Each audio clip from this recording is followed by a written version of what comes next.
আল্লাহ তাদের সম্মান মর্যাদা দুনিয়া আখেরাতে যেন বাড়িয়ে দেন। রংপুরে আসলে যার কথা মনে পড়ে, আপনাদের মাটি এবং মানুষের সন্তান ছিলেন সাবেক প্রেসিডেন্ট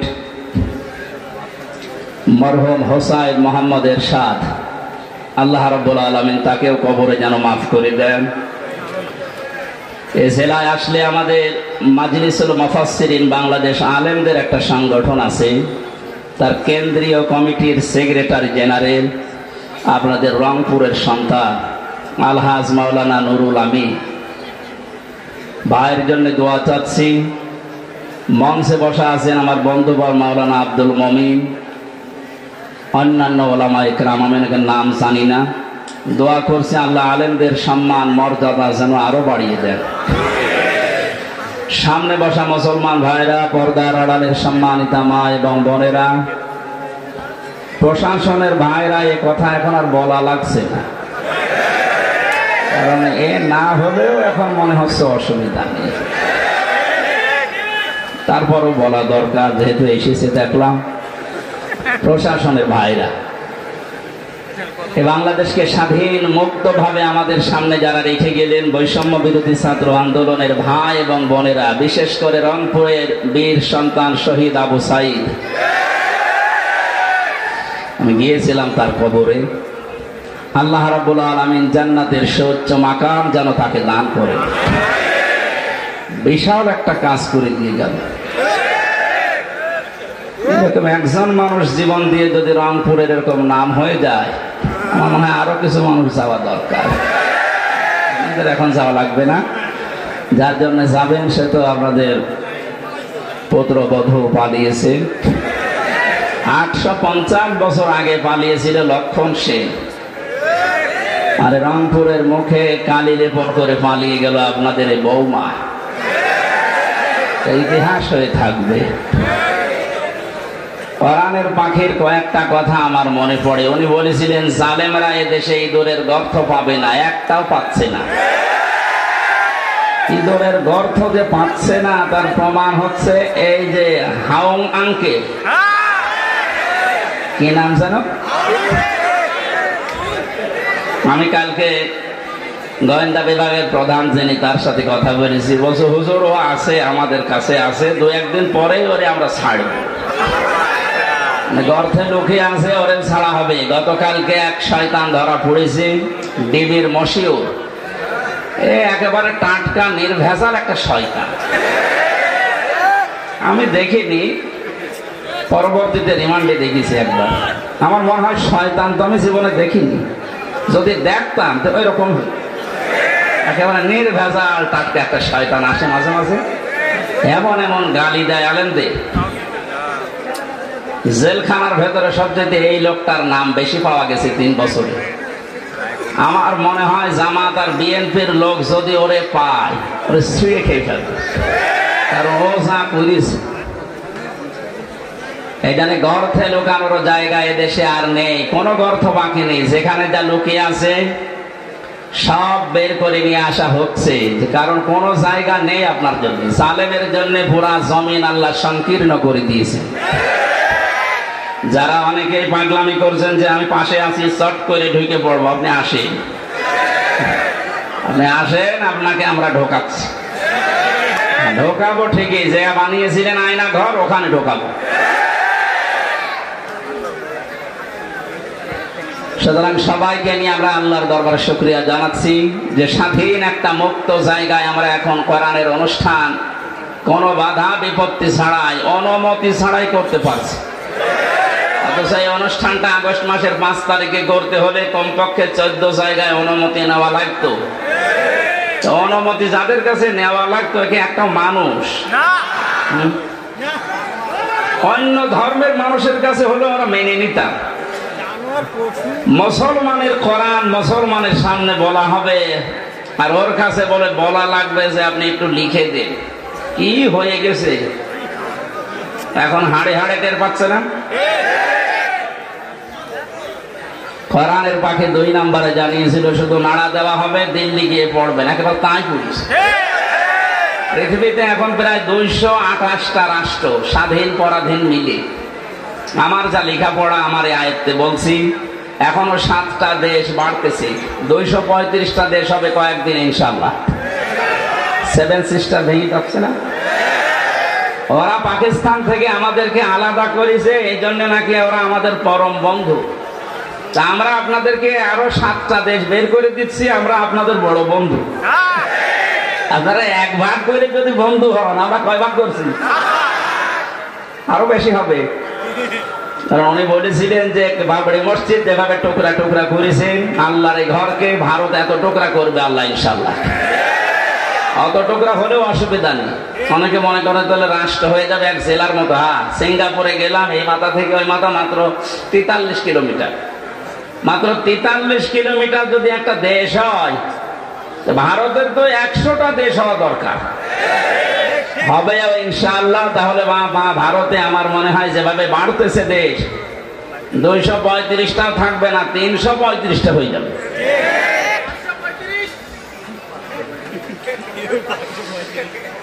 ওনার আর একটা স্বপ্নের কথা বলছে, উনি জানিয়েছিলেন এ দেশে জালেমদের নাকের উপরে কালেমার পতাকা পথ পথ করে উঠবে। সেই স্বপ্ন বাস্তবায়ন হতে যাচ্ছে ইনশাআল্লাহ। আমরা কোরআনে কারীম থেকে যে আয়াত পড়েছি, তাফসীর আকারে কথা বলার চেষ্টা চালাবো। ওমা তাওফীকি ইল্লা বিল্লাহ। শুনতে এসেছি কোরআনে কারীম কি বলেন তো? নবীজি বলেন, ইয়াকুলু লিসাহিবিল কোরআন, কিয়ামতের ময়দানে মহান আল্লাহ কোরআন পড়া মানুষদেরকে বলবেন, পড়। ইকরা, কি বলবেন? ইকরা মানে? হ্যাঁ, এটা ক্লাস চলছে। যারা এখানে আছে কলেজ, বিশ্ববিদ্যালয়, মাদ্রাসায় পড়া, আমরা জানি অধিকাংশ ক্লাসগুলো হয় সর্বোচ্চ 45 মিনিট। 45 মিনিট ক্লাস হয় এই কারণে, কারণ যারা ক্লাস নেয় বিশ্ববিদ্যালয়ে, কলেজে, এদের যোগ্যতা নেই, এই জন্য 45 মিনিটে শেষ করে দেয়। অবশ্য ঠিক। আমাদের ভার্সিটিতে একজন ক্লাস নিত, ডক্টর লোকমান স্যার। ওনার যে যোগ্যতা কোরআনের উপরে, হাদিসের উপরে, আমার মনে হয় উনি 45 মিনিট না, 45 ঘন্টাও যদি ক্লাস নেয় কেউ মাথা তুলবে না। এত যোগ্যতা আল্লাহ করে দিয়েছে। কিন্তু 45 মিনিট পরে ঘন্টা বেজে যায়, আর একজন আসে। কেন? বিজ্ঞান এই মাথা নিয়ে গবেষণা করে চালিয়েছে যে এখানে যে সমস্ত সিস্টেমগুলো আল্লাহ দিয়ে রেখেছেন, মানুষের কথা রিসিভ করার জন্য একটা জায়গা আছে, অক্সিপিটাল লব বলা হয়। এই জায়গাতে মানুষের কথাগুলো ধরে ক্যাচ করে রেখে দেয়। সর্বোচ্চ 45 মিনিট কথা বলার পরে মানুষের এই জায়গা এখান থেকে আগেরটা আবার মুছে যায়, নতুন করে যেটা বলবেন ওইটা যোগ হয়। এই জন্য 45 মিনিটের পরে ক্লাস নেওয়া ঠিক না, কারণ ক্লাস একটা গুরুত্বপূর্ণ জিনিস। বিশ্ববিদ্যালয়ে যারা ক্লাস নেয় 1 ঘন্টা 45 মিনিট, তারা কমপক্ষে 20 ঘন্টা পড়াশোনা করা লাগে। আগে 40-50টা বইয়ের রেফারেন্স আগে দেওয়া লাগে, নয়তো যারা সামনে বসে আছে আমাদের মতো শ্রোতা তো না, সব ওখানে মেধাবী ছাত্র ছাত্রী বসে থাকে। এই জন্য বলছি, এটা যেহেতু ক্লাস চলছে, ক্লাসের মতো আপনি অ্যাক্টিভ থাকবেন। এদিকে ওদিকে তাকানো, মোবাইল টেপা, ছবি তোলা সব বন্ধ করে দিন। আমি কয়েকদিন আগে মালয়েশিয়া ছিলাম, আজহারি ভাই ওখানে যে ক্লাসগুলো নেয়, তাফসির মাহফিলে, ওয়াজ মাহফিলে, এই ক্লাসগুলো 45 মিনিট 50 মিনিট করে উনি নেয়, সব অ্যাক্টিভ ভাবে। মোবাইল কারো থাকলে বন্ধ করে রাখবেন, ছবি তোলা, এদিক ওদিকে তাকানো সব বন্ধ। কারণ এখানে যে কথা হবে এর চাইতে গুরুত্বপূর্ণ কথা পৃথিবীতে আর নেই। বলেন, আমি যে শব্দ বললাম, কিয়ামতে আল্লাহ সাহেবে কোরআন যারা, তাদেরকে বলবেন পড়। কে বলবেন বলেন তো? কার সামনে বলেন না কেন? আল্লাহ নিজের সামনে দাঁড় করাবেন, বলবেন পড়। ইকরা, না ইকরা কি? পুরা কোরআন শরীফের ভেতরে ইকরা শব্দের অর্থ আমি পেয়েছি প্রধানত 4টা। কোন মানুষ যদি কোরআন পড়তে চায়, কমপক্ষে 4টা শর্ত তাকে মানা লাগবে। আল্লাযীনা আতাইনাহুমুল কিতাবা ইয়াতলুনাহু হাক্কা তিলাওয়াতি উলাইকা ইউমিনুনা বিহি ওয়া মান ইয়াকফুর বিহি ফাউলাইকা হুমুল খাসিরুন। সূরা বাকারা 121 নম্বর আয়াতে আছে, আল্লাহ পাক বলেন, যাদেরকে আমি কিতাব কোরআনে কারীম দিয়েছি তারা তেলাওয়াত করলে কিতাবকে হক আদায় করে তেলাওয়াত করে। কি আদায় করে? তাহলে কোরআন যারা পড়বে তারা যেন হক আদায় করে পড়ে। উলাইকা ইউমিনুনা বি, আর এই মানুষগুলো, এই যে আল্লাহ পাক মনে হচ্ছে তার কুদরতির আঙ্গুল এইভাবে ইঙ্গিত দিয়ে ইশারা দিয়ে জানিয়েছে রংপুরের পার্বতীপুরে এই মানুষগুলো যারা এখন শুনছে পড়ছে, আমরা এখন আল্লাহর কুদরতি হাতের নিচে আছি, উনি যেন আমাদেরকে ইঙ্গিত দিচ্ছে যে এই মানুষগুলো উলাইকা ইউমিনুনা বি, এরা আমার কোরআনে বিশ্বাসী। ওমা ইয়াকফুর বিহি, এখন যে ব্যাখ্যাটা বলবো এর ভেতরে যদি আপনার পড়া না মেলে, ফাউলাইকা হুমুল খাসিরুন, ওই মানুষটা আমার কোরআনে বিশ্বাসও করে না, তারা ক্ষতিগ্রস্ত। বলেন নাউজুবিল্লাহ। শিক্ষিত মানুষ যারা আছেন এবার মিলাবেন, কোরআন যদি কেউ হক আদায় করে পড়ে সে আল্লাহর কোরআনে বিশ্বাসী, হক আদায় করে না পড়লে সে আল্লাহর কোরআনে বিশ্বাসী না। কোরআন যারা বিশ্বাস করে না তারা কাফের। এই কথা বলছেন কেন? চারটা শর্তের প্রথম হচ্ছে আপনাকে তেলাওয়াত করা লাগবে শুদ্ধ করে। বাংলাদেশে একটা সমস্যা হয়ে দাঁড়িয়েছে, 100 জনের 95 জন কোরআন শরীফ শুদ্ধ করে পড়তে পারে না। প্রথমটায় তো ধরা খেয়ে যাচ্ছে আমরা। এই জন্য শিক্ষা ব্যবস্থা যেখানে যেটা আছে, সে মাদ্রাসার নাম হোক, স্কুলের নাম হোক, মডেল নাম হোক, কিন্ডারগার্টেন হোক, যাই হোক, এখানে 100 মার্কের কোরআনে কারীম আমরা বাধ্যতামূলক চাই। আমরা কোরআনে কারীম হক আদায় করে পড়তে হলে এটা শুদ্ধ করে পড়ার নিয়ম করতে হবে।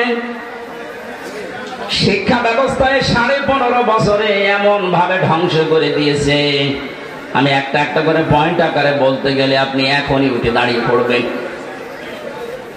এই জন্য আমরা যেখানে যে প্রতিষ্ঠান গড়ে তুলছি, আজকের এই যে নুরানি ক্যাডেট হাফেজিয়া মাদ্রাসা, এখানে আমি জানি শুদ্ধ করে পড়ানো হয়। আরাতিলিল কুরআন তারতিলা, আল্লাহ পাক বলেন কোরআন পড়তে হলে স্পষ্ট ভাবে, সহি শুদ্ধ ভাবে, তারতিলের সাথে থেমে থেমে পড়ো। এই নির্দেশ কার? তাহলে আমরা প্রথম বুঝলাম, 1 নম্বরে যদি কেউ কোরআন পড়তে চায় হক আদায় করে, তাকে শুদ্ধ করে পড়া লাগবে। দ্বিতীয় নম্বরে শুধু শুদ্ধ করে পড়লে হবে না, এটা আপনাকে বুঝতে হবে। ফেরাউন তার রাজত্বে নিজেকে খোদা দাবি করার জন্য যে পয়েন্টগুলো সামনে এনেছিল, সেটার দ্বিতীয় পয়েন্ট ছিল এই, আসমানি কিতাব জনগণকে বুঝতে দেওয়া যাবে না। আমার মনে হয় 1000 বছর পর অনেকেই হামানের মতো মন্ত্রীর পরামর্শে, উপদেষ্টাদের পরামর্শে, লেডি ফিরাউন দুনিয়া যারা এসেছিল, তারাও আল্লাহর আসমানি কিতাব কোরআনে কারীমকে বোঝার পথ বন্ধ করে দিচ্ছিল। মানে দিয়েছে। কোরআন বোঝার মতো কোন ইনস্টিটিউট দেশে খোলা হয় না, কোরআন গবেষণা করার মতো কোন প্রতিষ্ঠান দেশে বানানো হয় না। লালনের জীবনী গবেষণা করার জন্য একাডেমি বানিয়েছে। লালন গবেষণাগার বানানো হয় এদেশে, লালন একাডেমি তৈরি করা হয়, অথচ কোরআনের একটা শব্দ নিয়ে আপনি চিন্তা ভাবনা করে নতুন কোন তথ্য বের করবেন সেরকম কোন প্রতিষ্ঠান এদেশে নেই। দুঃখজনক হলেও সত্য, আমরা 96% মুসলমান। কত ভাগ? 96%। 96% আমাদের দরকার নেই।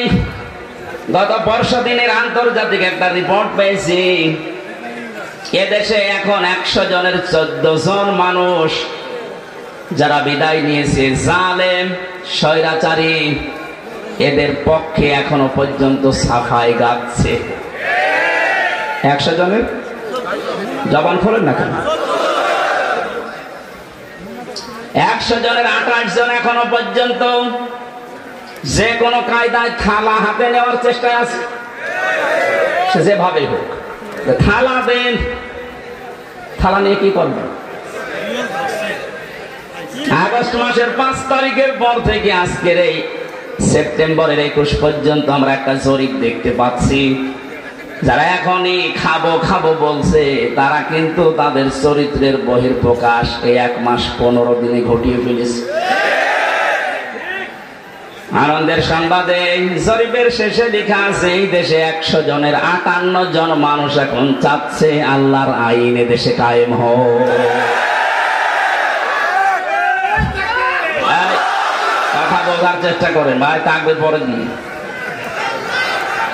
যে মানুষগুলো চাচ্ছে দেশে 100 ভাগের 58 জন মানুষ আল্লাহর জমিনে আল্লাহর দিন কায়েম হয়ে যাক, তাহলে যে যার অধিকার ফিরে পাবে।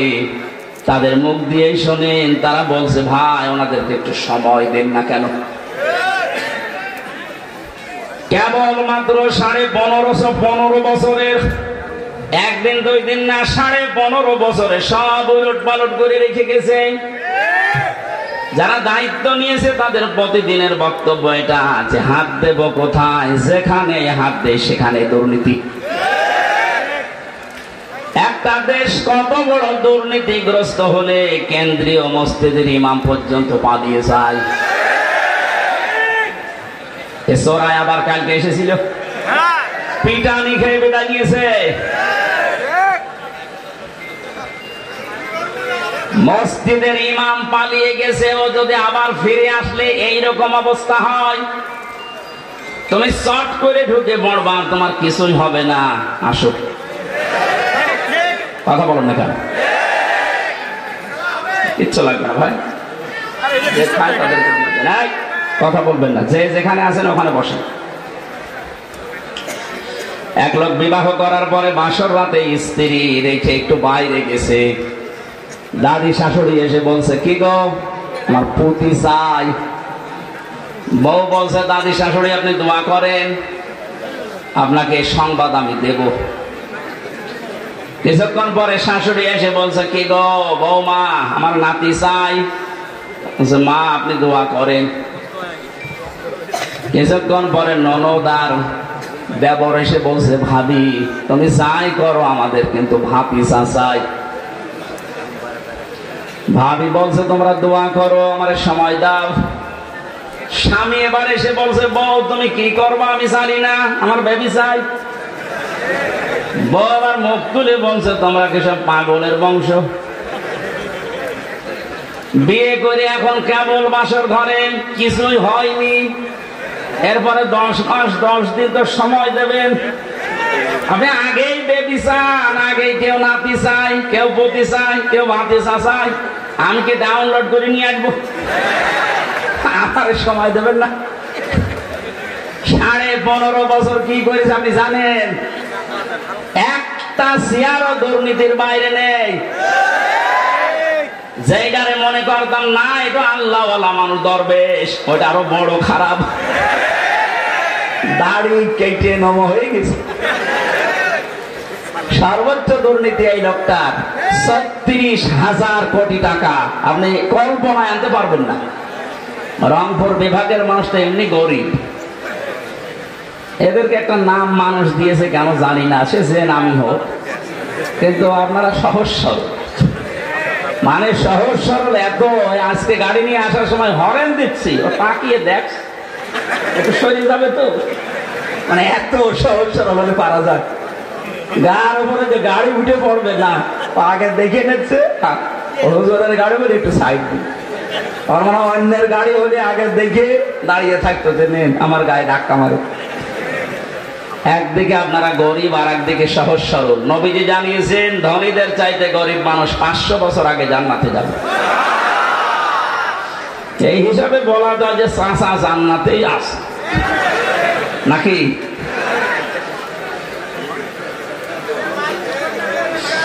আমার ভাইরা যারা দায়িত্ব পেয়েছে সংস্কারের জন্য যখন ছাত্ররা আপনাদের হাতে দিয়েছে, খুব তাড়াতাড়ি করেন, এদেশের কোন চেয়ার যেন বাকি না থাকে, সবগুলো সংস্কার করেন। কারণ এই জালেমদের দোষর এইগুলো। 1628টা চেয়ার ছিল বাংলাদেশে, মেন চেয়ার, এই চেয়ার না, ওইগুলো, ওই চেয়ার গুলো দিয়ে দেশ পরিচালিত হতো, আর ডিরেকশন আসতো দাদার কাছ থেকে। চাই এদেশের এই 1628টা চেয়ারের একটা চেয়ারেও যেন কোনো জালেম না থাকে, জালেমের দোসররা না থাকে, সবগুলো সংস্কার করে নতুন মানুষ এনে বসান। কথা বলেন না কেন? এটা করার জন্য আপনাকে সময় কিছুদিন দেওয়া লাগবে না, 10 মাস 10 দিন, নাই তো কি ফিলাক্সিলট করে নিয়ে আসবে। এখনই খালি বারবার যে দেন থালা, থালা দেন, থালা নিয়ে করবেন কি? এই অবস্থায় যদি আবার ছেড়ে দেয়, তাহলে এই 15 বছরের মতো দিনের ভোট রাতি হয়ে যাবে।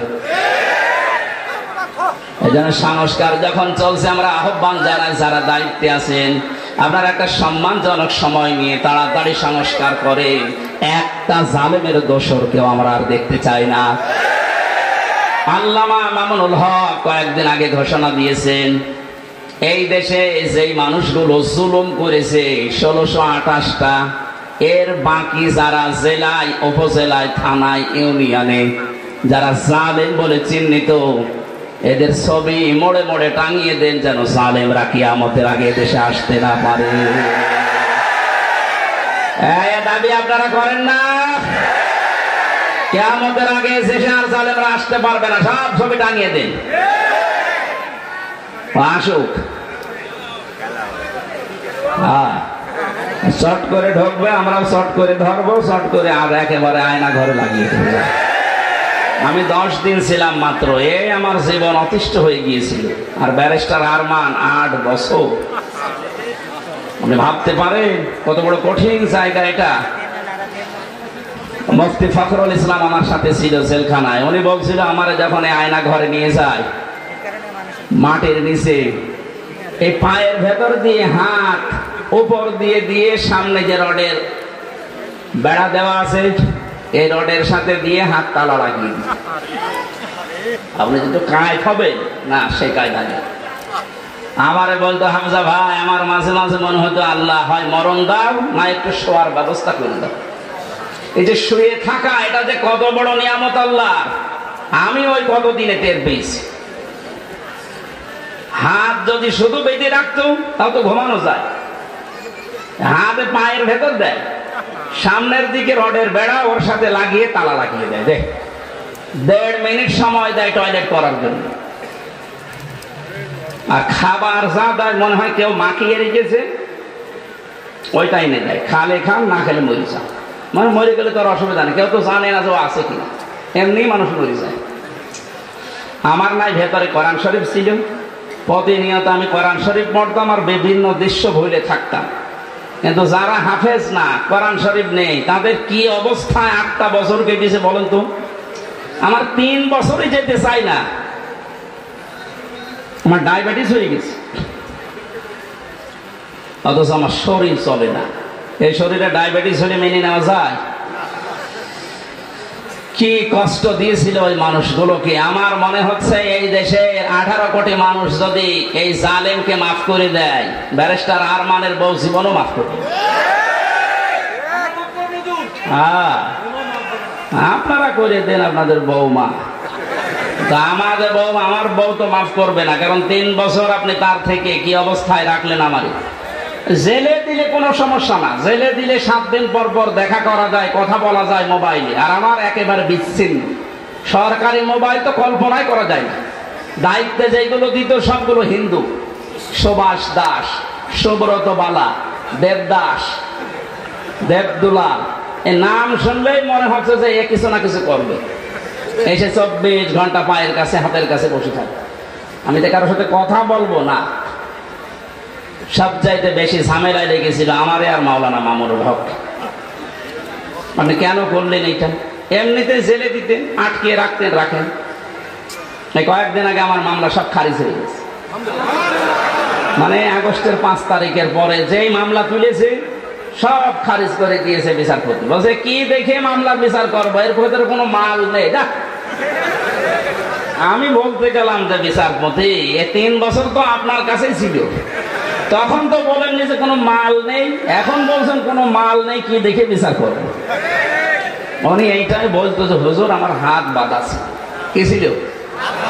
এখন আমার হাত খোলা আছে, এখন আর তো কেউ বাধা দেওয়ার মতো নেই। এখন সত্যটা আমি সত্য বলে জানিয়ে দিলাম যে আপনি নির্দোষ, কোনো দোষ আপনার আমি পাইনি। আমার মনে হয় এদেশে 1628টা চেয়ার যে আছে, শুধু একটা চেয়ারের হাত খোলা ছিল, আর বাকি 1627টা চেয়ারের হাত বাঁধা ছিল। যারা লাফাতো এই কাকু থেকে শুরু করে হাসাও মাহমুদ থেকে, প্রত্যেকটা ঘাটে আন্দাজে চাপা পিটা, ওদের কোথায় ভর্তারায় কোনো মিল নেই।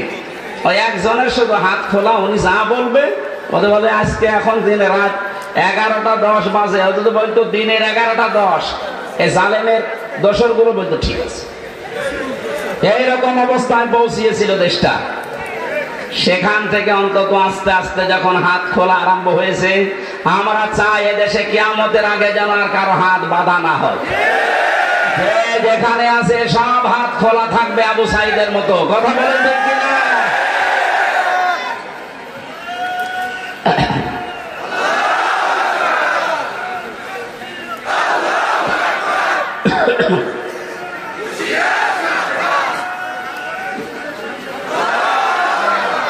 দরুদ পড়ছি, সালাম পাঠাচ্ছি আমাদের নবী মুহাম্মদ রাসূলুল্লাহ সাল্লাল্লাহু আলাইহি ওয়াসাল্লামের প্রতি। তার প্রথম শব্দ ছিল কিয়ামতের দিন আল্লাহ মানুষকে বলবেন পড়। পড়ার শর্ত বলছিলাম কয়টা? 1 নম্বরে পড়তে হবে শুদ্ধ করে, 2 নম্বরে বুঝতে হবে এই পড়া বিষয়টা। আমি ছোটবেলায় যখন 9-10 পড়তাম, ওই সময় একটা ছেলে পড়াতাম কুষ্টিয়াতে।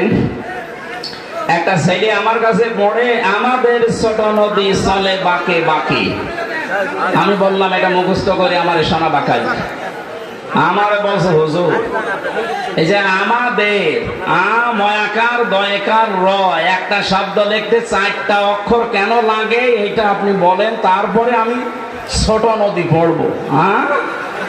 আমি জানি না একটা শব্দ লিখতে, বাক্য লিখতে যে 4টা অক্ষর লাগে, আমি তো জানি না। চিন্তা করলাম আল্লাহ এর বয়স কয় বছর, এখনো বোধ ছাড়েনি।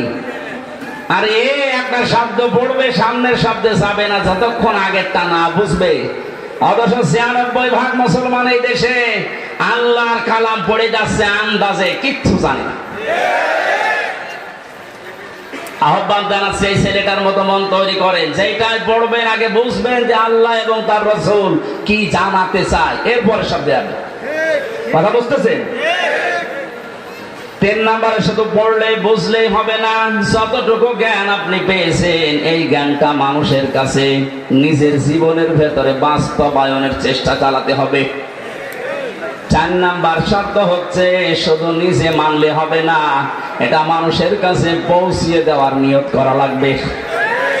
এই হাদিসের ব্যাখ্যায় আরেকটা হাদিস পেয়েছি, এদিকে তাকান। عن أبي هريرة رضي الله تعالى عنه قال قال النبي صلى الله عليه وسلم নবীজি বলেন বাল্লিগু আন্নি ওয়ালাউ আয়া। তোমরা যদি একটা বাক্য জেনে থাকো ওটা মানুষের কাছে পৌঁছিয়ে দাও। বাল্লিগ দেননি নবীজি, বাল্লিগু বহু বছর আলেম যারা আছেন তাদেরকে বলছি, কোরআনে কারিমে আল্লাহ বাল্লিগু দেয়নি, দিয়েছেন বাল্লিগ। ইয়া আইয়ুহার রাসূল বাল্লিগ মা উনসিলা ইলাইকা মির রাব্বিক। হে রাসূল আপনি তাবলীগ করেন, প্রচার করেন, ছড়িয়ে দেন, ছিটিয়ে দেন, জানিয়ে দেন, মানুষের ভেতরে প্রচার করেন যেটা আপনার রব আপনাকে দিয়েছে, তার নাম কোরআন শরীফ। তার নাম কি? আরো জোরে বলেন। কিন্তু কোরআন প্রচার করতে গিয়ে আপনার মনের ভেতরে যেন 2টা জিনিস কখনো না আসে। কিতাবুন উনজিলা ইলাইকা ফালা ইয়াকুন ফি সাদরিকা হারাজুম মিনহু লিতুনযিরা বিহি ওয়া যিকরা লিল মুমিনিন। বলেন আল্লাহু আকবার। আল্লাহ পাক বলেন এই যে কিতাবে কোরআন আপনাকে দিলাম, এটা যখন মানুষের মাঝে প্রচার করবেন তখন আপনি যেন কোনো ভয় পাবেন না, কোনো দ্বিধা দ্বন্দ্ব সংশয় সন্দেহ এগুলো আপনার মনের ভেতরে কাজ না করে। হারজনের ব্যাখ্যায় মুফাসসিরিন ইকরাম লিখেছেন দুইটা বিষয়। এক নম্বরে কোরআন প্রচার করতে গিয়ে কখনো এই ভয় পাবেন না যে মানুষ হয়তো না বুঝে অনেকেই মন খারাপ করতে পারে। এরকম মানুষ দেশে নেই, আছে। আল্লাহ যেটা জানাতে চাই আমিও ওইটা বলতে চাই। তো অনেক মানুষ আছে কোরআনের এই বক্তব্য না বোঝার কারণে আন্দাজে মন খারাপ করে থাকে ও মনে করে আমারে বলতেছে। দ্বিতীয় নম্বরে কোরআনে কারিমে আল্লাহ যেগুলো দিয়েছেন ইবাদত হিসাবে আবাহমান কাল থেকে অনেকে এমন এমন ইবাদত আবিষ্কার করে করে যাচ্ছে যেগুলো আসলে কোরআনে নেই, ইসলামে নেই। হ্যাঁ নবী, আপনি যখন কোরআনের তাফসীর করবেন তখন ওইগুলো তো টিকবে না। ওই মানুষগুলো তখন আপনার প্রতি মন খারাপ করবে, খারাপ ধারণা করবে। আজকে বাংলাদেশে যেমন মাজারওয়ালারা করছে, মাজারের কোন অস্তিত্ব কোরআন হাদিসে আছে? হ্যাঁ আছে। আপনি মাজারকে সংরক্ষণ করে রাখেন, কোন ইহানত যেন না হয়, অপমান না হয়, গরু ছাগল যেন নষ্ট না করে। তাই বলে সেখানে সেজদা দেওয়া লাগবে, গাঁজা খাওয়া লাগবে, নারী পুরুষ জেনা করা লাগবে। কোথায় পেয়েছি? আমরা তো এই মাজারের বিরুদ্ধে, যেখানে গাঁজা খাওয়া হয়, যেখানে নারী পুরুষের অবাধ মেলামেশা হয়। কথা বলেন না কেন? মাজার দেশে নেই। আপনি আমার সাথে চলেন, আমি দেখাবো চট্টগ্রামে অধিকাংশ গুলোতে গাঁজার ফ্যাক্টরি আর নারী পুরুষের অবাধ জেনা। যেগুলো আবাসিক হোস্টেল গুলোতে হয়ে থাকে ওইগুলো মাজারে হচ্ছে প্রকাশ্যে। তার হক্কানি আলেমরা কোনদিন এটা দেখার পরে জানার পরে সহ্য করতে পারে? এতদিন পর্যন্ত জালেমরা ওদেরকে পাত্তা দিত, জালেমরা ব্যবসা করে খেত, এই কারণে কিছু বলতো না। জালেম যেহেতু নেই এখন, আলেমরা এই জন্য এত বেশি সতর্ক করছে যে মাজারের অস্তিত্ব যেন না থাকে, গুড়িয়ে দেন। কারণ আলেমরা দেখে এসেছে যে হাজী সাহেব প্রধান অতিথি, সভাপতি, সভাসী হযরতে ওসমানের কবর আমি দেখেছি, খালি একটা পাথর দেওয়া আছে, বোঝা যাচ্ছে না।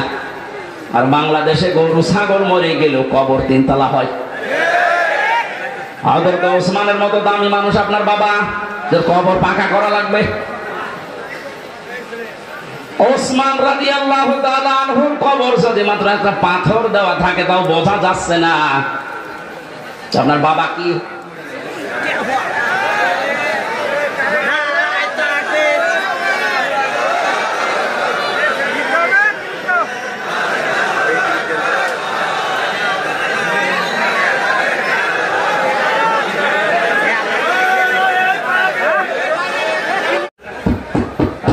আওয়াজ থাকলে আরো বাড়ান, আর আওয়াজ বাড়াবে কি? হয়তো রওশনের সাথে মতো হয়ে গেছে, বাড়াবে কি? আর যা ছিল সবই দিয়ে দিয়েছে। সুবহানাল্লাহ, আলহামদুলিল্লাহ, লা ইলাহা ইল্লাল্লাহ, সুবহানাল্লাহ, লা ইলাহা ইল্লাল্লাহ, মুহাম্মাদুর রাসূলুল্লাহ। এই কথা বন্ধ করেন, আমি এটা ক্লাস চলছে বললাম কথা বন্ধ করে। তাহলে বাল্যগোর আমি ব্যাখ্যা করছিলাম যে বাল্যগ না দিয়ে আল্লাহর নবী বাল্যগও দিয়েছেন। এটা শুধু আমির হামজার কাজ না, যে যতটুকু জানবে ওইটাই তার প্রচার করা লাগবে, এটা ফরজ মনে করি। বাংলাদেশে দায়িত্ব যদি যিনি ছিলেন পালিয়েছে তিনি সহ যে যেখানে আমরা আছি মুসলমান যারা দাবি করি, প্রত্যেকে নবীর এই কথাকে যদি ফরজ মনে করে পালন করতে পারতাম, এই 15.5 বছরে কোন কোরআনের মাহফিল বন্ধ হতো না। কারণ সবাই আমি প্রচার করি, যে যতটুকু জানি বাধা দেবে কে? বাধা দেবে তারও তো প্রচার করা ফরজ। কথা বলে না কেন? আমরা এই হাদিস না বোঝার কারণে আজ বহু বাধার সম্মুখীন হয়েছিলাম। এখন এটা যেহেতু মানুষ জানছে যে আমি যদি জানি কুল হুয়াল্লাহু আহাদ, এইটাও প্রচার করা নামাজের মতো ফরজ। তাহলে কোরআন পড়তে হবে। এই করার ব্যাখ্যা বললাম 4টা: শুদ্ধ করে পড়া, নিজে বোঝা, নিজে ওর উপরে কাজ করা, আর এটা মানুষের কাছে পৌঁছিয়ে দেওয়া। আল্লাহ চারটা শর্ত যারা মানে তাদেরকেই বলেন উলাইকা ইউমিনুনা বি, এরাই কোরআনে বিশ্বাসী। আর এই চারটা যারা মানে না, শুদ্ধ করে হয়তো পড়ায় কিন্তু বোঝে না, বুঝলেও হয়তো ওটা জীবনে মানে না, মানলেও এটা যে প্রচার করা লাগবে এই কাজে সে নেই, এটাকে সে ফিতনা মনে করে না প্রচার করতে গেলে না জানে আবার কে কি কোন মনে করে, মন খারাপ করে কিনা, না বুঝে আবার উল্টা পাল্টা ধারণা আসে কিনা, সমস্যা হয় কিনা, এই জন্যই তো অনেকে চুপ থাকে। কথা বলেন। আমার রিমান্ডে 10 দিনই একই প্রশ্ন করেছিল যে অত বেশি বলার দরকার কি, আপনি চুপ থাকতে পারেন না, তাহলে তার এই মাটির নিচে আসা লাগে না। তাহলে ওরাও জানতো যেটা প্রচার করা, ওসা বলে বানিয়ে তো বলে না, সঠিক কথাই বলে, কিন্তু ওর মুখ বন্ধ করা লাগবে। যেন এমন এমন কড়া কড়া কাজ করেছিল আমার সাথে, আমরা 11 ঘন্টা টাঙিয়েছি, কালো কাপড় দিয়ে চোখ বেঁধে, সামনে না পেছনে হাত বেঁধে, ডান্ডা বেড়ি লাগিয়ে মাথায় দড়ি দিয়ে টাঙিয়েছি। 1-2 ঘন্টা 5 ঘন্টা 11 ঘন্টা আমার নামাজ পড়তেও দেয়নি, 4 ওয়াক্ত নামাজ আমি আন্দাজে পড়েছি, কারণ সব বাধা। 1.5 মিনিট 2 মিনিট সময় দিতে খালি প্রসাব করে আসে, মাটির নিচে তো কিছু বোঝা যায় না। এরপরে শেষে যখন আর রাজি হয়নি, বলছে এই আকিজ গ্রুপে আমি চাকরি করতাম, আকিজের বিরুদ্ধে বলা লাগবে। সর্বশেষ বলেছিল জামাতে ইসলামী বাংলাদেশ এবং ছাত্র শিবিরের বিরুদ্ধে যে কথাগুলো লিখে দিলাম, ওরা জঙ্গি সংগঠন, এগুলো বলা লাগবে। যদি না বলেন আপনার বউ তুলে নিয়ে আনবেন। বলেন কোথায় ওদের চরিত্র পৌঁছিয়েছি। যেগুলো অফিসার ছিল আমার মনে হয় সবগুলো বাইরের দেশ থেকে ট্রেনিং দেওয়া, এদের চরিত্র এত খারাপ, আল্লাহর ভুল হয়তো মাঝে মাঝে। আরে ভাই তুই আমার মামলার বিষয়ে জিজ্ঞাসা কর যে এই বিষয়ে আপনি কিছু জানেন কিনা, না, ও আল্লাহর ভুল ধর। অথচ মুসলমান, নাম জাহিদুল ইসলাম, নাম আতিকুল ইসলাম, শেখ ইমরান, ডিসি মান্না, আসাদুজ্জামান, মনিরুল ইসলাম, কি সুন্দর সুন্দর নাম দেখেছি। আসাদুজ্জামান মানে কি, জামানার বাঘ। মনিরুল ইসলাম স্ট্যাটাস দিয়েছে কালকে, এই শয়তানরা যদি দেশের মানুষ ধরতে পারে, জঙ্গির নাটক সাজিয়ে বিনা কারণে হাজার হাজার মানুষের জীবন নষ্ট করেছে। জঙ্গি কিসের জঙ্গি? হ্যাঁ, ওরা নিজেরাই জঙ্গি। এই দোষটাকে অন্যের ঘাড়ে চাপিয়ে কি করে দেশের ইসলাম পন্থী যারা আছে তাদেরকে কাবু করা লাগবে, ঘায়েল করা লাগবে। আর বাইরের দেশকে এই ইস্যুটা কাজে লাগিয়ে কিভাবে অবৈধ ক্ষমতায় থাকা যায়, তাছাড়া কিচ্ছু না। 3 বছরে তো আমি কোনো জঙ্গি পাইনি, কয়েকজন আছে জেলখানা একটু উগ্র, জঙ্গি না। জঙ্গি কোথায় পাচ্ছেন দেশে? কিছু উগ্র মানুষ আছে, এই মানুষগুলোকে জঙ্গি বলে বাইরের দেশকে দেখায় যে দেশে আছে। আমরা যদি না থাকি এ দেশ জাহান্নাম হয়ে যাবে। তোমরা থেকে কি করেছো? টাকা পাচার করেছো, টাকাগুলো সব ফেরত নিয়ে আসা হবে। এ দাবি আপনি করেন না? কারো টাকা বাইরে না থাকবে, সব টাকা ফেরত নিয়ে আসা হবে। যারা টাকা আনতে পারবে না তাদের বউ ছেলে মেয়ে সব রাষ্ট্রের কাজে লাগানো হবে। আর ওদের 14 বংশ এদেশে অবৈধ ঘোষণা করা হবে যদি টাকা বাইরে থেকে না নিয়ে আসতে পারে। টাকা আপনার বাবার টাকা নাকি? রংপুরের খেটে খাওয়া মানুষের এই ঘাম ঝরানো পয়সা আপনি 36,000 কোটি টাকা পাচার করলেন। আপনি মানুষ, আপনাকে তো 100 বার টুকরা করলেও এই দেশের মানুষের ঝাল মিটবে না। কালকে বাংলাদেশের সর্বোচ্চ জায়গায় যারা আছে তাদের ভেতরে একজন, আমি নাম নিলাম না, উনি ঘোষণা দিয়েছেন আল্লামা সাঈদীকে যেভাবে ফাঁসি দেওয়া হয়েছিল বিনা দোষে বিনা কারণে, ফাঁসির রায় দিতে তো পারেনি, শেষে যাবজ্জীবন দিয়েছে, আমৃত্যু দিয়েছে। কিন্তু যারা দিয়েছে ওদের বিরুদ্ধে একটাও মিথ্যা কথা বলা লাগবে না, শুধু সত্য কথা দিয়েও যদি বিচার করা যায় তাহলে 1000 বার ওকে ফাঁসি দেওয়া যাবে। 1000 বার। কি করেছেন আপনি নিজে নিজে ভাবে। অনেকে বলছে যে কিছুই করেনি, পদ্মা সেতু বানালো। কিসের পদ্মা সেতু বানিয়েছে? যা মেনে খেয়েছে এই যে মসজিদের নাম বলে 560টা মসজিদ। আপনি জানেন সঠিক ইতিহাস? সৌদি আরব টাকা দিয়েছে, সেই টাকা দিয়ে মসজিদ বানিয়ে নিজের বাবার স্বপ্ন বলে চালাচ্ছে। যত স্বপ্ন সব তোমার বাবা দেখেছে, আর আমরা কি ঘুমাই? আমাদের স্বপ্ন নেই? কোরআনের পাখির যে স্বপ্ন ছিল ওই স্বপ্ন এখন বাস্তবে রূপ আসতেছে ইনশাআল্লাহ। যখন 100 জনের 58 জন চাচ্ছে, আর কিছুদিন যেতে দেন এই দেশের 100 জনের 100 জন মানুষই চাইবে আল্লাহর কোরআন দিয়ে দেশ চলুক। কারণ 53 বছর তো আমরা দেখলাম, একটু শোনেন, 53 বছরে বাবা চালিয়েছে, স্বামী চালিয়েছে, চাচা চালিয়েছে, ভাবি চালিয়েছে, বোনও চালিয়েছে, বউ চালায়নি। আমরা দেখলাম কি হয়। এখন শুধু বাকি আছে আল্লাহর এই কোরআন দিয়ে দেশ চললে কেমন দেখা যায়, আমরা দেখতে চাই। এই কথা বলেন না কেন? এটা দেখতে চাই না, এটা দেখবেন। এটা যদি কায়েম হয় তখন বুঝবে যে কেমন সুন্দর ভাবে দেশ চলছে। কেউ না খেয়ে থাকবেন ইনশাআল্লাহ। আমরা যতটুকু আশা পাচ্ছি, দেখতে পাচ্ছি ভরসার জায়গা, এদেশের মানুষ যদি আর কয়েক % বেড়ে যায়, আর বাড়বে আমি ইচ্ছা করে আশা করছি। কারণ কয়েকদিন আগে 10 জন মুসলমান হয়ে গেল দিনাজপুরে, এর আগে 2 জন চুয়াডাঙ্গা, এর আগে 1 জন গাইবান্ধা, এর আগে 1 জন এই চট্টগ্রামের কিলাও দিঘি। হতে আছে অমুসলিমরা, আর মুসলমানরা তো একেবারে ছোট সালেম আর মাঝারি সালেম ফিরে আসতেছে। কারণ বড়গুলো তো সব তালিকা করা, ও আসবে না। আমার গোষ্ঠীর যে 2 জন ছিল তালিকা, কোথায় যে পালিয়েছে, ওর বাড়ির ইট পর্যন্ত মানুষ খুলে নিয়ে গেছে, পায়খানার প্যানও খুলে নিয়ে গেছে। আমার মাঝে মাঝে মনে হয় আবু জাহেলের বাড়ি যদি পায়খানা হতে পারে, কারণ ও ওখানে বসে বসে সলা পরামর্শ করত নবীর বিরুদ্ধে, ইসলামের বিরুদ্ধে। কথা বলে না কেন? এই জন্য আল্লাহ ওই জায়গাটাকে অভিশপ্ত করে দিয়েছে। ওই জায়গাটাও এখন ইন্টারন্যাশনাল পায়খানা। আমি হজে যখন উপর দিয়ে ঘুরছিলাম, আমার পেটে ব্যথা করছিল। হঠাৎ ওই জায়গায় গেলাম, যে দাঁড়িয়ে আছে এক পুলিশকে বলছি, হে ভাই, আমার তো পেটে ব্যথা করছে, এতক্ষণ তো ভালোই ছিলাম। আমারে বলছে, ইয়া হাজি হল হজ্জা, তাই না বিলা ধোকা। হাজি দেশ কোথায়? যে তুমি বাংলাদেশ। বাংলাদেশ থেকে এসেছি। আমার বলছে, আপনি জানেন না এটা কোন জায়গা? না তো। আবু সাহেলের বাড়ি। আপনি এখনো পায়খানা না করে দাঁড়িয়েছে, তাড়াতাড়ি করে কাজ করে দেখে আমার পেটের ব্যথা ভালো হয়ে গেছে। তার মানে আল্লাহ আমাকে বোঝাতে চাইছে যে হামজা, এত লক্ষ টাকা খরচ করে আসলে আর ওই শয়তানের মুখে পায়খানা না করে চলে যাবা, তাড়াতাড়ি কর।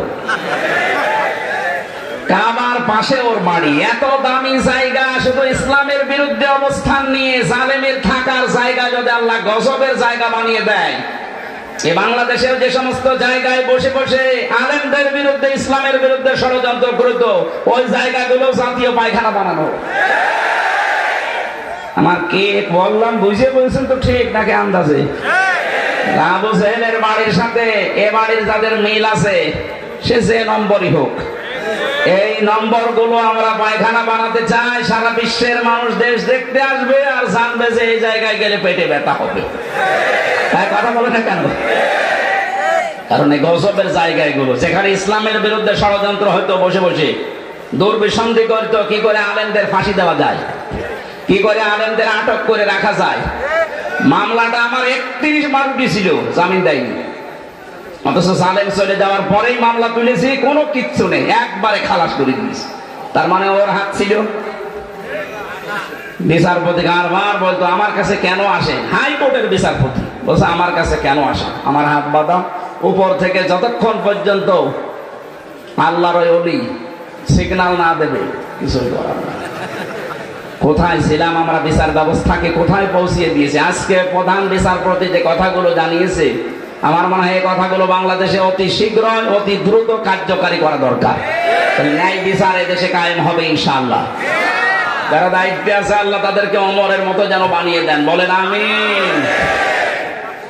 আমরা হাদিসের এখনো 5-6টা শব্দ ছিল সামনে। করত্তিল কামা কুনতা তুরত্তিলু ফিদ দুনিয়া, এই শব্দগুলোর ব্যাখ্যা আপনারা আশপাশে যারা আলেম আছে এনাদের কাছে জেনে নিয়ে আমরা তাফসীরুল কোরআন মাহফিলে প্রবেশ করছি। সূরা নাসর, কোন সূরা? বলেন বলেন।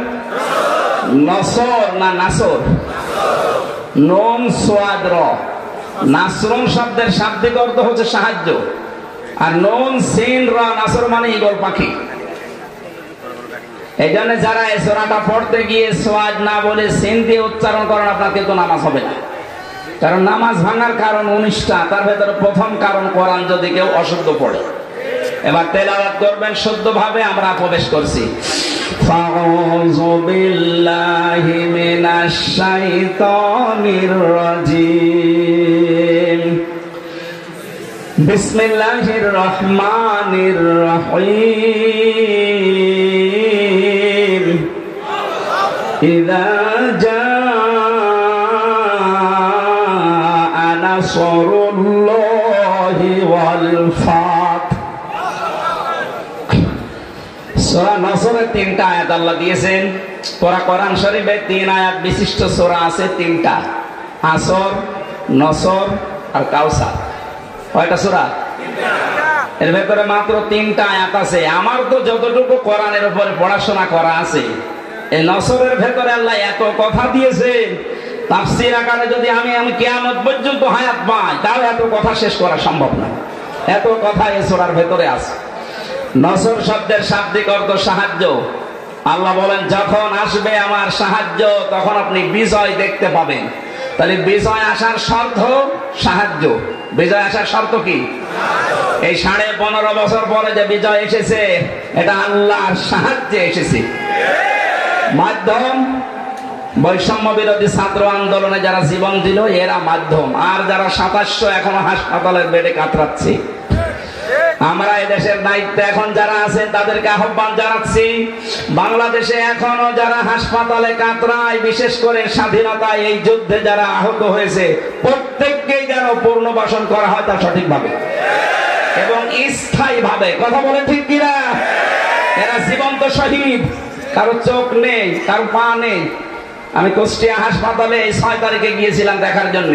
5 তারিখে স্বাধীন হয়েছে, 6 তারিখে সকালে গিয়ে দেখি একজনের অন্ডকোষ উড়ে গেছে, একজনের চোখ উড়ে গেছে। আমার যতটুকু সামর্থ্য ছিল আমার বাবার, আমি নিজের পক্ষ থেকে বাড়ি বাড়িগুলো শহীদদের বাড়ি গিয়ে সাহায্য করে এসেছি। রাষ্ট্রকে আহ্বান জানাচ্ছে আপনারা এগিয়ে আসেন। এই দরবেশের টাকা এবং এই জালেমাদের টাকা পয়সা সবগুলো বাজেয়াপ্ত করে এদের পেছনে খরচ করে। আমার ভাইরা, এজন্য যে বিজয় আমরা পেয়েছি এটা আল্লাহর সাহায্যে, তাছাড়া সম্ভব ছিল না। 15.5 বছর এদেশে বহু মানুষ চেষ্টা চালিয়েছে, পারে নাই। আমার মনে হচ্ছে আবু সাইদ, মুগ্ধ, রায়হান, ইয়ামিন সহ এই ছেলে মেয়েদেরকে আমার আল্লাহ পাক এই দেশে আবাবিল পাখির মতো পাঠিয়েছে। ইযা জাআ নাসরুল্লাহি ওয়াল ফাত। যখন আসবে আল্লাহর সাহায্য, হে নবী আপনি বিজয় দেখতে পাবেন। আর বিজয় যখন আসবে, যে 7টা জিনিস পর পর দেখা যাবে, তার 1 নম্বরে ওয়ারাআইতান নাসা ইয়াদখুলুনা ফি দীনিল্লাহি আফওয়াজা। আপনি দেখতে পাবেন দলে দলে পালে পালে মানুষ ইসলামে প্রবেশ করছে। কোথায়? বলেন বলেন। এই সুযোগটাকে যেন অন্যদিকে না নিয়ে যায়। এখানে ফরিদপুর থেকে শুরু করে এই যে পঞ্চগড়ে অনেকে এখন কাজে লেগে পড়েছে বিভিন্ন মিশনারির নাম দিয়ে। সাদা পোশাকে তারা আসতেছে, নারী আর পুরুষ সবার পোশাক সাদা। ওরা এখন খ্রিস্টান ধর্মের নাম না, ঈসাই ধর্মের নাম দিয়ে মানুষদেরকে ওই ধর্মে নিয়ে যেতে চেষ্টা চালাচ্ছে। এটা বিজয়ের বিপক্ষের অবস্থান। বিজয় আসলে আপনি দেখতে পাবেন দলে দলে মানুষ পালে পালে ইসলামে আসবে, খ্রিস্টান ধর্মে আসবে, হিন্দু ধর্মে আসবে, ইহুদি ধর্মে আসবে। এরকম কোন কথা আল্লাহ পাক ঘোষণা দেননি। সুতরাং যারা এগুলো করছেন আপনাদের মতলব অন্যদিকে। আমি কথা বোঝাতে পারিনি, নিচে নামা যাচ্ছে না, সমস্যা আছে। সুতরাং এগুলো যারা করছেন আপনারা থামবেন। এ দেশের বিজয় মুসলমানেরা যখন এনে দিয়েছে, আল্লাহ যেটা জানাতে চায় দলে দলে পালে পালে মানুষ ইসলামে আসবে, এইটাই আমরা দেখতে চাই, অন্য কিছু না। সুতরাং ইহুদি, খ্রিস্টান, কাদিয়ানি, অন্যান্য যত নাম নিয়ে মানুষদেরকে ইসলাম থেকে বের করার চেষ্টা চালাচ্ছেন, এদেশের মুসলমানেরা এখনো বুঝে উঠতে পারেনি। যদি বুঝে উঠতে পারে, মাটি তলা পায়ের নিচে কিন্তু মাটি থাকতে দেবে না। কথা বলেন। আমরা আপনাদেরকে আহ্বান জানালাম, আপনারা থামবেন। যারা অন্য ধর্মের প্রচার করছেন, ৯৬% মুসলমানের দেশে ইসলাম থাকবে, অন্য কিছু না। অন্য যারা থাকবে সিসিয়া দিয়ে থাকবে। কথা বলেন না কেন? আপনারা যদি বসবাস করতে চান, হ্যাঁ ওয়েলকাম, স্বাগতম জানাচ্ছি, নিরাপত্তা দিয়ে রাখা হবে, কিন্তু নিজেদের ধর্ম ইসলামের উপরে চাপিয়ে দেবেন না। কারণ আল্লাহর সাহায্য যখন আসে তখন বিজয় আসে। এই আয়াত অনুযায়ী আমরা দেখতে পাচ্ছি বিজয় আসার প্রথম কাজ, মানুষ আসবে ইসলামে। কোথায়? আফওয়াজা শব্দের শাব্দিক অর্থ আলেম যারা আছে জিজ্ঞাসা করেন তো।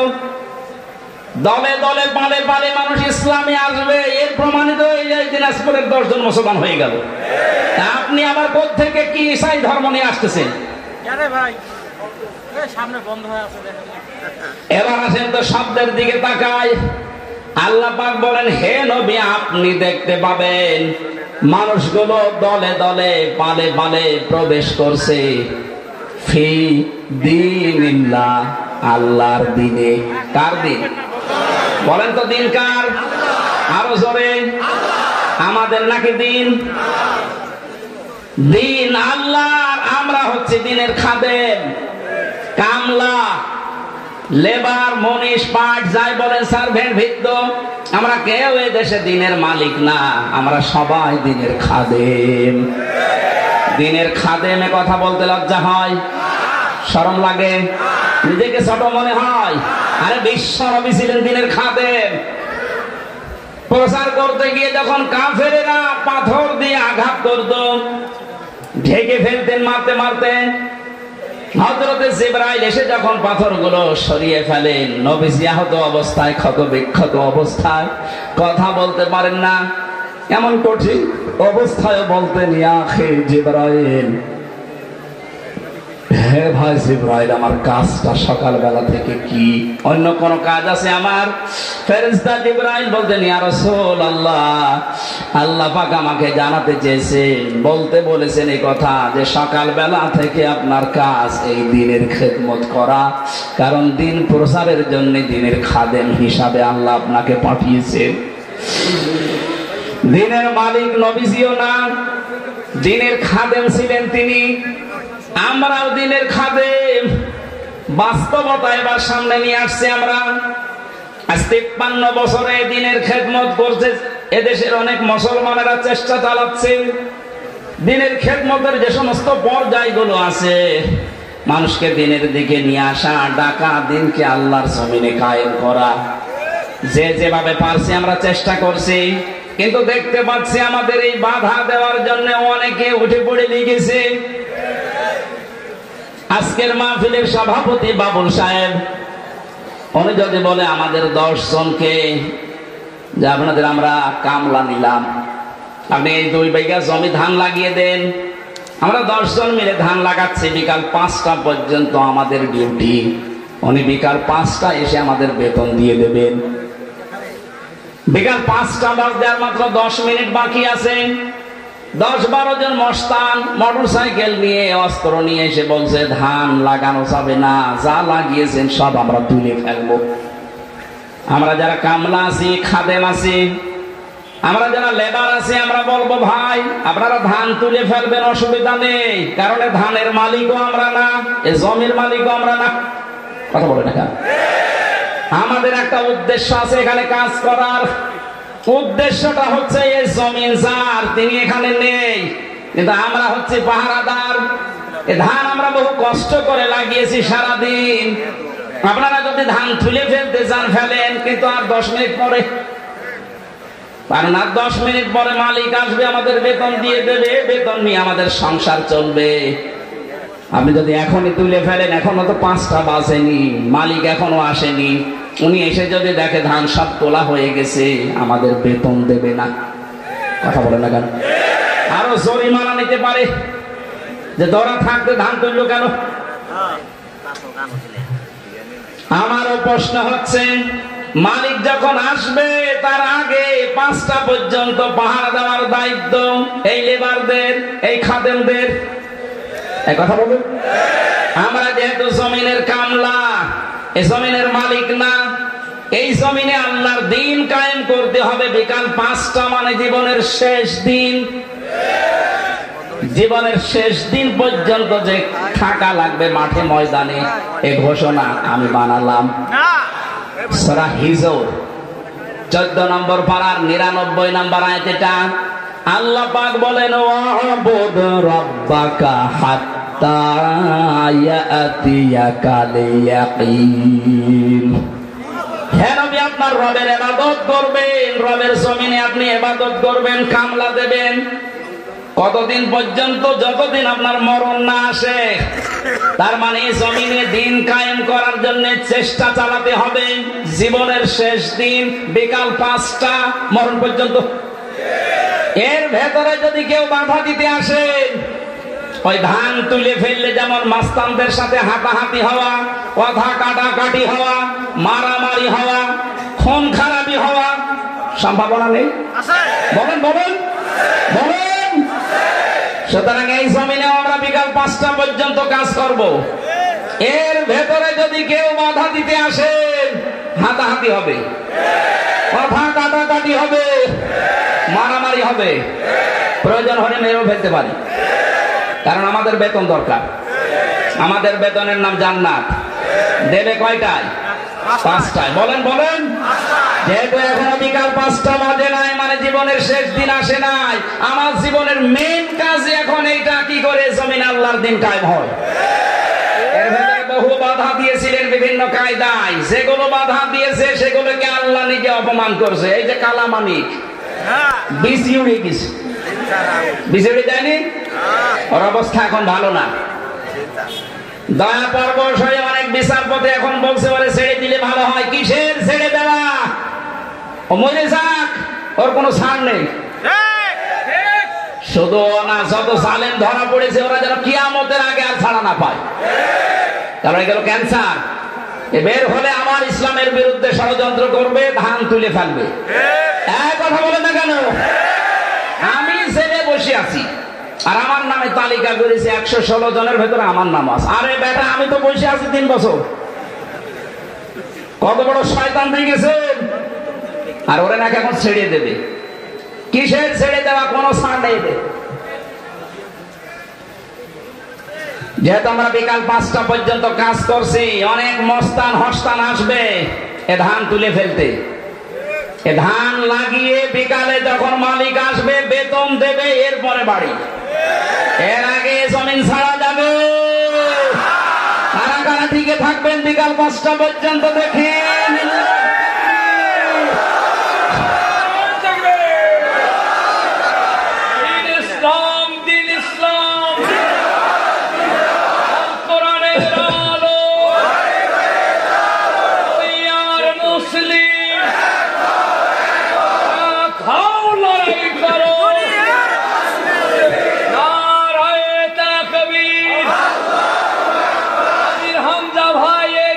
আলহামদুলিল্লাহ ভাই।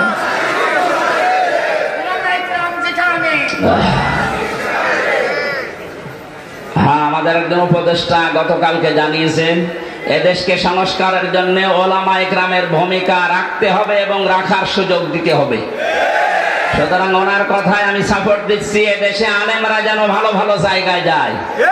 ধর্ম উপদেষ্টা উনি ঘোষণা দিয়েছে এদেশের আলেম এবং মাদ্রাসায় যারা পড়ে শুধুমাত্র মাদ্রাসা আর মসজিদ নিয়ে থাকলে হবে না, স্বপ্ন দেখতে হবে কিভাবে রাষ্ট্র চালানো যায়। কোন মহিলার দরকার নেই। আমরা চাই এই সমস্ত জায়গাতে যেন পুরুষ মানুষের এবং যে পুরুষ আল্লাহ রাসূলকে বিশ্বাস করে দুনিয়া চলে তাদেরকে এই জায়গায় আমরা চাই। কথা বলেন। তাই বলে ফরিদউদ্দিন মাসুদের মতো মানুষ না, রুহুল আমিনের মতো মানুষ না। এগুলো আলেম নামে ক্যান্সার। ইসলামের সবচাইতে বড় ক্ষতি করেছে 15.5 বছর এই জালেমগুলো। বাতিলের 5 আনা গোলামি করে কওমি জননী নাম দিয়ে কওমি মাদ্রাসার ইজ্জত মেরিস। 3 বছরের যত কওমি আলেম আমার সাথে ছিল অধিকাংশ গুলো ওর নাম ধরে বরদোয়া করতো জেলখানায়। যেই দিন কওমি জননী নাম দিয়েছে জালেমাকে, সেই দিনই বরদোয়া হয়েছে। মাওলানা মামুনুল হক, শাকাওয়াত হোসেন রাজি ভাই যারা ছিল বসে একটা কাজ করলো, আমাদের তো সব উল্টা পাল্টা করে ফেললো। কত বড় মানুষ জালেম হলে একজন আলেম নৌকা মার্কা নিয়ে দাঁড়ায় বলেন তো, হ্যাঁ? আর সে আবার জোর করে নামাজ পড়াতে আসে, ওর পেছনে নামাজ হয়? যে লোকটা নৌকা মার্কা নিয়ে ভোটে দাঁড়াতে পারে ওর পেছনে নামাজ হয় কি করে? আমার মনে হয় নৌকা মার্কা না নিয়ে যদি কুকুর মার্কা নিত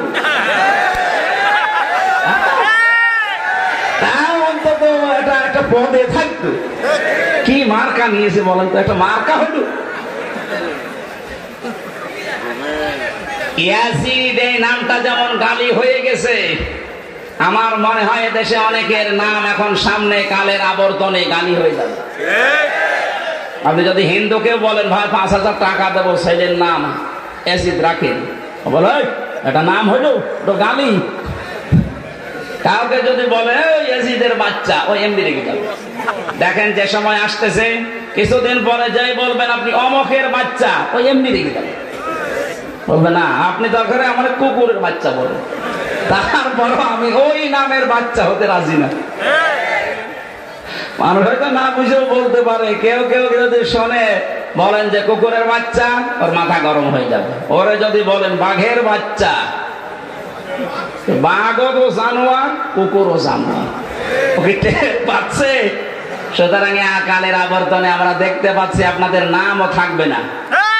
15.5 বছরে যেমন পরিচয় দিতে আমাদের ভয় পেতাম, এই যে অবস্থা 1 মাস 15 দিনে হয়েছে, এখন এদেশে আমার সারা দেশ ঘোরা শেষ, একটা জেলাও আমার বাকি নেই। যা দেখতেছি এদেশের 1 ইঞ্চি জায়গায় দাঁড়িয়ে কেউ কথা বলার সাহস এখন নেই যে আমি এই করি, বলতে পারবে? পিটিয়ে মেরে ফেলবে। আমার বংশের 100 জনের 98 জন ছিল ওই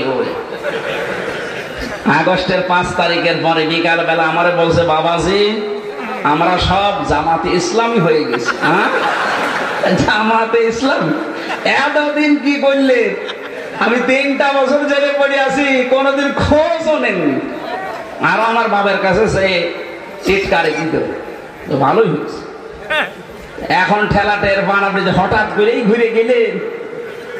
ছোটখাটো এবং মাঝারি ধরনের জালেম যারা সব ফিরে আসতেছে, কারণ এরা জানেছে এদেশে কিয়ামতের আগে অন্তত আর দাঁড় করানো আমাদের সম্ভব না, বুঝে ফেলেছে। এই জন্যই বলছে মোড়ে মোড়ে ছবি টাঙিয়ে দেন, ফেসবুকে দিয়ে দেন, যে এগুলো যেন দেশে আসতে না পারে, এলাকায় ঢুকতে না পারে। নূহ আলাইহিস সালামের ওই দোয়া করছিল, তাদার আলাল আরদি মিনাল কাফিরিনা দাজ্জারা, এদের আন্ডা বাচ্চা পর্যন্ত যেন জমিনে থাকতে না পারে, ওর পেট থেকে যেটা আসবে ওটা ডবল হারামি হবে। সম্মানিত মুসল্লি কিরাম, আমরা আল্লাহর জমিনে আল্লাহর দ্বীনের খাদেম, আমরা কেউ মালিক না। আমরা চেষ্টা করে যাচ্ছি, যদি কায়েম হতে পারে ভালো, না হলেও আমাদের অসুবিধা নেই, আমাদের বেতন আছে। কথা বলেন না কেন? এখন যিনি বাবলু সাহেব, উনি যদি বলেন এই মস্তানরা যা করবা করো, আমি কিছু বলবো না, যদি সামনাসামনি কিছু না বলে বুঝতে হবে ওনার গোপনে কোনো দুর্বিসন্ধি আছে। কারণ এখন হয়তো কিছু বলছে না, কিন্তু সেই দিন ধরবে, মস্তানদের বাপ বলার সময় দেবে না। আল্লাহ আগস্টের 5 তারিখে যেমন দেয়নি, দুপুরের খাবার খেয়ে যাবে সে সময় দেয়নি, খালি 5 মিনিট চেয়েছিল যে একটু লিখে যা, বলে কিসের লিখা আসতেছে, আপনি তাড়াতাড়ি ওঠেন, তাড়াতাড়ি ওঠেন বলে যে কাজ করেছিল ওই সময়ের ভেতরে বলছেন না আমি পদত্যাগ করিনি। তো এগুলো এই ভিডিও কি ফেরেশতারা বানিয়েছে? যতই চালাকি করেন, ধোঁকাবাজি করেন, এতদিন পেরেছেন, এখন আর এদেশের মানুষ সতর্ক, খুব সতর্ক হয়ে আছে। বাংলাদেশ জামাতে ইসলামের কেন্দ্রীয় আমির সেদিন কুষ্টিয়ায় গিয়েছিল, উনি ঘোষণা দিয়েছে আমরা কিন্তু এখন সজাগ। এদেশের 100 জনের 86 জন মানুষ এখন সজাগ, 14 জন শুধু একটু ঘরে আছে।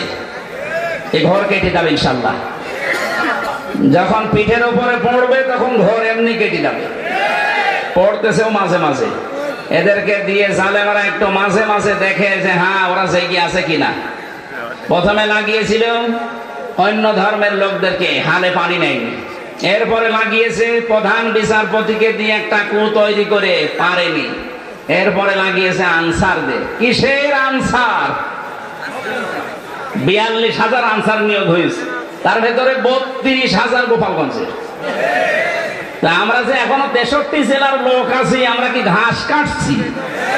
সবই যদি ওই জেলার হয় যে বাংলাদেশে 63 জেলা, জেলা না পার্সেন্টেজ হিসাবে ভাগ করে দিতে পারেন না? সবগুলো ওখান থেকে। এই জন্যই তো ওরা লিখিস। এই 17 বছর কোথায় ছিলেন আপনার অধিকার নিয়ে? হঠাৎ এখন শুরু করেছে। পুলিশ ছাড়া যদি দেশ চলতে পারে, আনসার ছাড়া চলবে এক আধ দুই। কোন দরকার নেই, সাদা বিলুপ্ত করে দিতে। এজন্য আমাদের উদ্দেশ্য হচ্ছে দিন কায়েম করা এদেশে। যেহেতু দিন আল্লাহর, আর আমরা সব কামলা। আমরা সব কামলা, খাদেম, লেবার, মনিষজন, পার্ট, সার্ভেন্ট, ভিত্ত যাই বলেন, আমরা চেষ্টা চালাচ্ছি আমাদের বেতনের জন্য। বিকাল 5টায় যখন আল্লাহ আমাদেরকে বেতন দেবে, বলবে যা ওয়াসিকাল্লাযীনা তাকাউ রাব্বাহুম ইলাল জান্নাতি যুমারা। 70,000 গেট তৈরি হবে আমাদেরকে রিসিপশন করার জন্য। আজ এই দেশের নেতা যারা আসে বিভিন্ন জেলাতে, মন্ত্রী, এমপি, তাদের জন্য 8টা, 10টা, 15টা গেট হয়। আল্লাহ আল্লাহ আমরা এমন খাদেম আল্লাহর দিনের 70,000 গেট আল্লাহ বানাবে। আল্লাহ যেন এই ভাগ্য আমাদের কপালে লেখেন, বলেন আমিন। সুতরাং বিজয় আসলে যে সমস্ত কাজ সামনে আসবে তার একটা আরম্ভ হয়ে গেছে। দিন যত যাচ্ছে, এদেশে দিন কায়েম হোক, এটা অনেকেই চাচ্ছে। 58 ভাগ যখন হয়ে গেছে, এটা মিথ্যা নয়। ফাসাব্বিহ বিহামদি রাব্বিকা ওয়াস্তাগফির। আমাদের কাজ এখন আল্লাহর কাছে ইস্তেগফার করা, নত হওয়া, বিনয়ী হওয়া, তার কাছে তওবা করে ফিরে আসা। ইন্নাহু কানা তাওয়াবা, অবশ্যই তিনি তওবা কবুলকারী। তওবা কবুল হওয়ার জন্য শর্ত আছে 3টা। কয়টা? বলেন বলেন। 1 নম্বরে অপরাধ করার পরে স্বীকৃতি দেওয়া। আমি সহ যারা এখানে আছি, এই কান লাগান, আমরা প্রত্যেককে আল্লাহর কাছে এখন প্রকাশ্যে স্বীকৃতি দিচ্ছি যে আমরা অপরাধী। বলেন বলেন। আমরা অপরাধী না, আমরা গোপনে না, প্রকাশ্যে বলছি আল্লাহ আমরা অপরাধী। 2 নম্বরে আমরা অনুশোচনা করছি, অনুতপ্ত আমরা। 3 নম্বরে জীবনে যা ভুল করেছি ওই ভুলে আর কোনোদিন ফেরত যাব না। আল্লাহ আমাদের তওবা অবশ্যই কবুল করবেন, কারণ